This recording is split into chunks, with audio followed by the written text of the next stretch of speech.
నిండుకుండ కాదు కనుక తొణుకుతుందది అంత వింత అందులోన ఏమిటున్నది నాలో తెలివికి దీనిలో నీటికి పోలికే గుడుకు గుడుకు పలుకుతున్నది అమృతం లాంటి హృదయం నీది అంతకన్నా వేరే వరమేది అది తెలిసి కూడా కసురుతుంటే నేరమెవరిది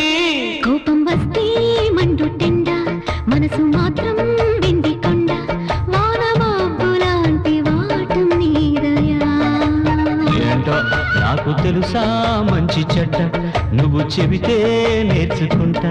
నిన్ను నమ్మినాను అంతా నీదయ